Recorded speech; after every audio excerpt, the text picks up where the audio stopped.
पिंजरा पिंजरा रे जाणार का आना बोलून गजाला जा.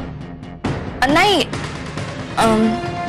म्हणजे तात्या त्याची गरज नाही ना. मी बोलावून आणते भाऊजींना. नारक तुम्ही पण जा. ना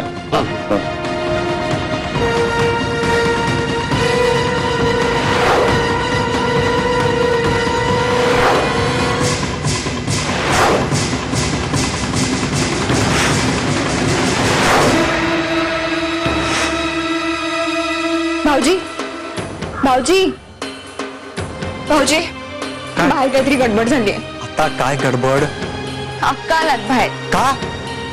मला काय माहिती पण तुमच्याच संबंधित आहे काहीतरी. हे म्हणजे काय सुफीचं प्रकरण तिला कळलं की काय? नाही कसं शक्य आहे? ते सुफीचं फक्त सुफीला तिच्या वडिलांना मला यांना आणि तुम्हालाच माहिती. आपल्यापैकी कोण जाणार अक्कांना? नाही पण आता ती आली म्हणजे काहीतरी राडा झाला असणारच नक्की.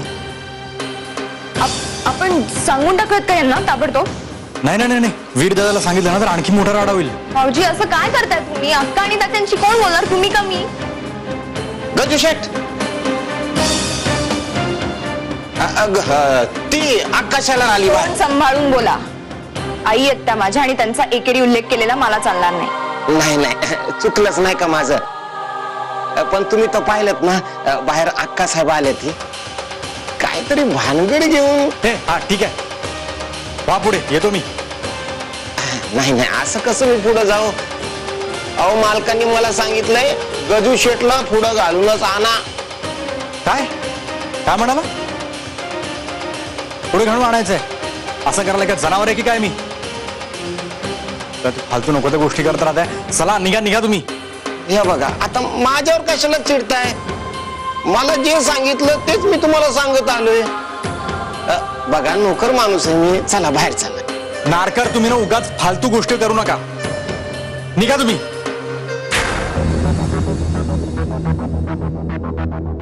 भाऊजी जा ना तुम्ही. निघा त्याच्यात. थांबा मला फोन देऊन जा. हा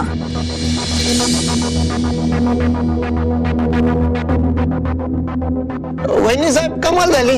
अहो तुम्ही नाही काय येणार बाहेर का? पायघड्या घालणार मला? नाही अगदी तसं पण काय नाही. पण काय तेवढाच गजू शेठला तुमचा सपोर्ट नाही का? ते म्हणतात ना बुडत्याला काठीचा आधार. तसंच आपलं येतो.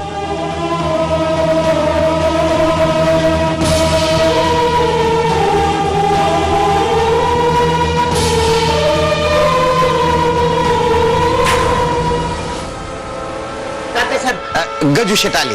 या गणेश या इकडे. हा बोल अक्का आता बोल काय ते. अरे किती चिडतोयस? आधी मला काय बोलायचंय ते ऐकून तर घे.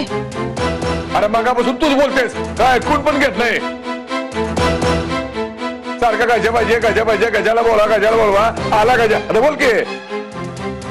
तू गजाचं लग्न करतोयस असं ऐकलं. हा तुला आवडलं नाही का?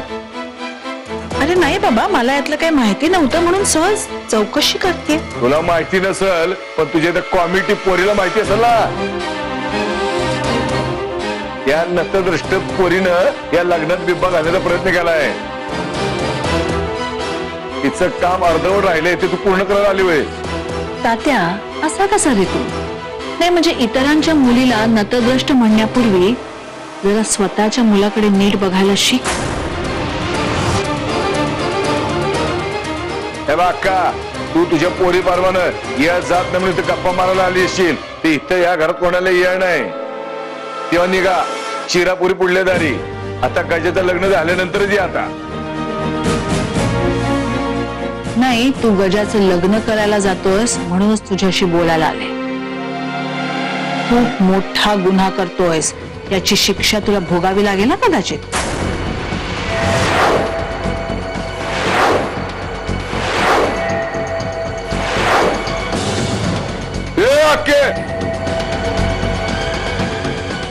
पोरगी चावली का तुला?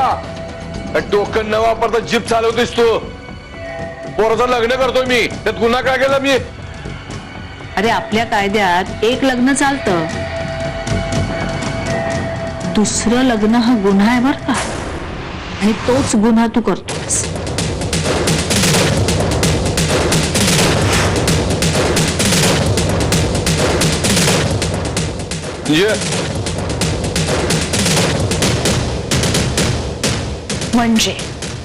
म्हणजे असं की तू तुझ्या या गजाचं लग्न ठरवायचा प्रयत्न करतोयस, पण तुझा हा गजा जरा जास्तच हुशार आहे.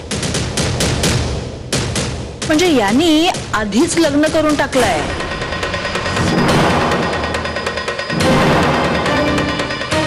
याच गावातल्या एका मुलीशी.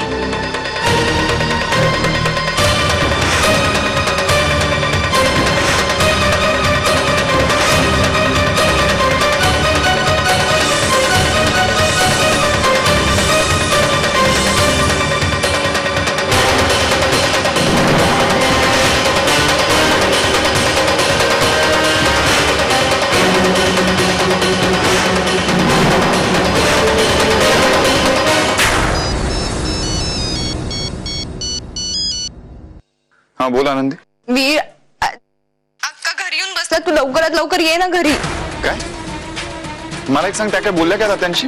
मला नाही माहिती. त्या बाहेर आल्यात, मी भाऊजींच्या खोलीतून बोलतेय, पण त्यांना भाऊजींच्याच संदर्भात काहीतरी बोलायचं होतं. आनंदी मला सांग, काय बोलायचंय, काय बोलल्या का त्या?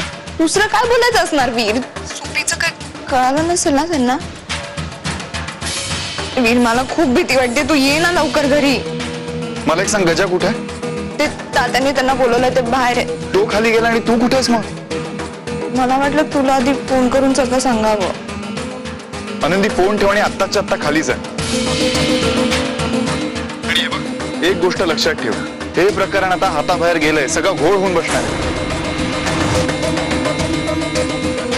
हातातून गेलात म्हणजे? आनंदी, ज्या सुपीच्या लग्नासाठी आपण सगळे धडपडतोय ना, त्या सुपीनेच अक्कांना जाऊन हे सगळं सांगितलंय. काय? का?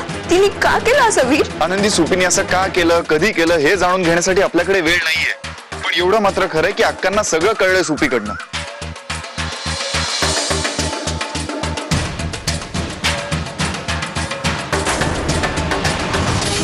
वीर तिने का केलं असं? आनंदी, आनंदी हे बघ, तू एक काम कर, तू खाली जा आणि गजाला सपोर्ट कर, नाहीतर सगळा घोळ घालून ठेवेल तो. वीर खरं काय खोटं काय हे तपासून घ्यायला नकोय का आपण? आनंदी, सगळ्या गोष्टी आता खरं खोट्याच्या पलीकडे गेल्या. आणि मला सांग, गजानी लग्न डिनाय केलं तर? मला तर खात्री आहे तो तसंच करेल. तू एक काम कर, तू खाली जा आणि सतत त्याच्या बरोबर राहा आणि त्याला सपोर्ट कर. तो एक बोलतोय, तू एक बोलतोय, असं होऊ देऊ नका, कळलं? मी लगेचच निघतो. आणि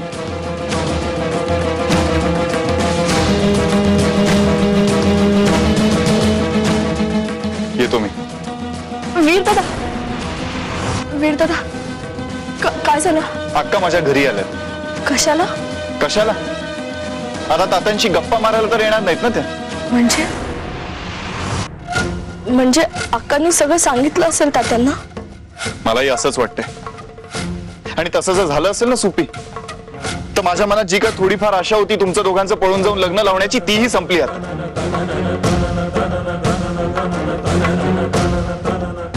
वीर दादा, मला मदत कर. सुपी, तुला माहित नाहीये तू केवढी मोठी चूक करून ठेवलीस. अगं अक्का तुला कधीही जेन्युइनली मदत करणार नाहीत. आमच्या घरावर सूड उगवण्यासाठी त्या फक्त तुझा वापर करतायत. त्यांचा हेतू तुला मदत करण्याचा नसून आम्हाला त्रास देण्याचा आहे. आता त्या तात्यांना डिवचणार, तात्या अजून सावध होणार आणि त्याचा परिणाम आपल्याला भोगावा लागणार आहे. दादा, आता मी काय करू? काहीही करू नको सुपी, कारण काहीही करून काही होणार नाहीये. तुम्ही फक्त एक काम करा, सावध राहा, कारण तात्या आता चिडणार, ते तुम्हालाही त्रास देणार.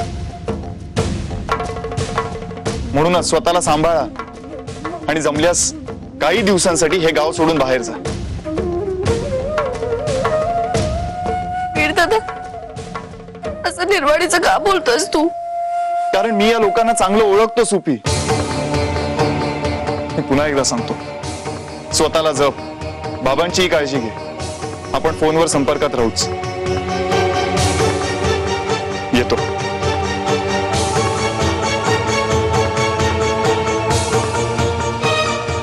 बाबा, अक्कांना सगळं सांगून आपण खरंच खूप मोठी चूक केली आहे का?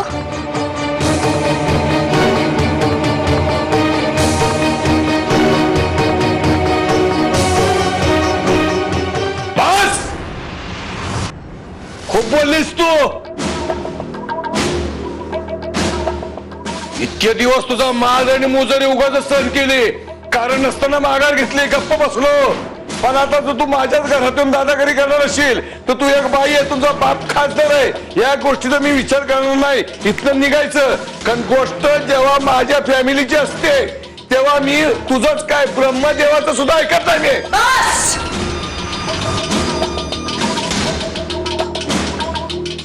पुष्कळ बोललास आणि स्वतःचा आवाज ऐकून तुला कंटाळा येत नाही का?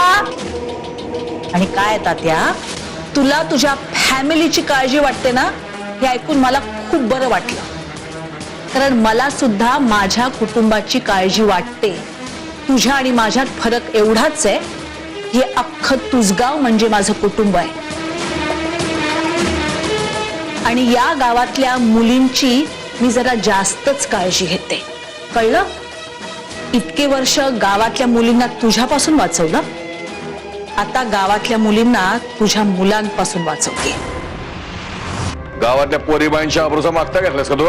हो, काही हरकत आहे?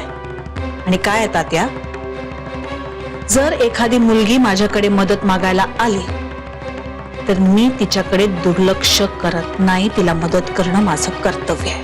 मला तरी कळू दे, कोण पोरगी येते तिचा तुला एवढा कळवळ आलाय, आहे कोणती पोरगी? मला कशाला विचारतोस? तुझ्या गजालाच विचार ना, त्यांनी कुणाशी लग्न केलंय ते. गजे शेठ, घाबरू नका. मी बारागावचं पाणी पिलेली बाई आहे. आपलं डूक ठेवून असले तिचे उद्योग चाललेले. तेव्हा हे काय म्हणते ते खरं खरं काय ते मला सांगा.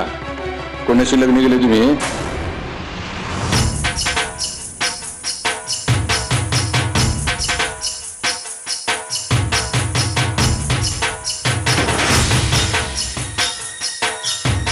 बोला की. नाही, असं काही झालेलं नाहीये. मी कोणाशी लग्न केलं नाही.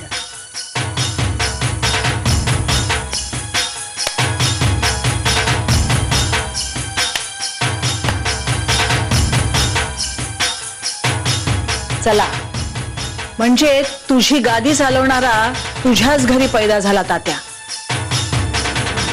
बरोबरच आहे म्हणा, इतकं घाणेरडं रक्त तुझंच असू शकतं. आम्हाला तुझी भाषणबाजी ऐकायची नाहीये. तुला तुझं उत्तर मिळालंय, निघायचं. तात्या, गजाचं चंचलेशी लग्न लावू नकोस. हे लग्न मोडण्याचा प्रयत्न मी स्वतः जातीनं करतेय. तेव्हा मी काय करू शकते याचा तुला चांगलाच अंदाज आहे, म्हणून समजावते तात्या. तुझ्या पोरानं ज्या पोरीशी लग्न केलंय ना, तिला सन्मानानं सून म्हणून या घरात आण. यातच तुमच्या सगळ्यांचं भलं आहे.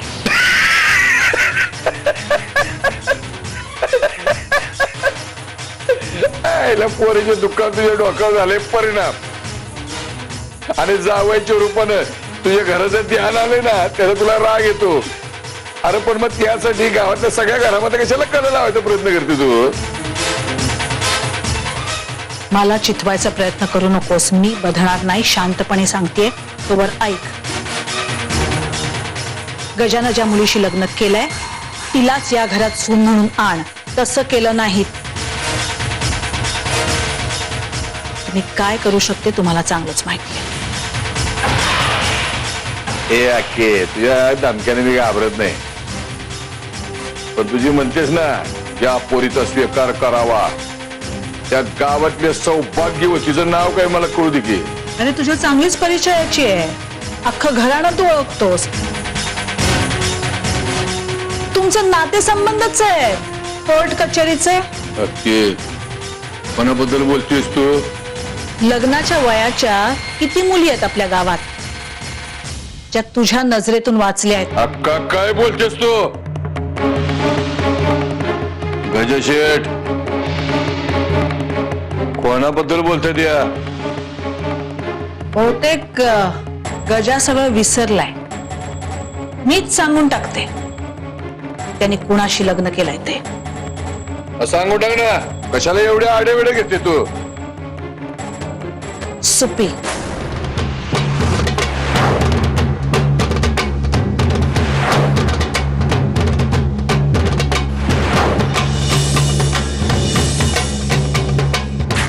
तुझ्या गजानं तिच्याशी लग्न केलंय आणि ते सुद्धा तुझ्या या लाडक्या सुनेच्या साक्षीनं.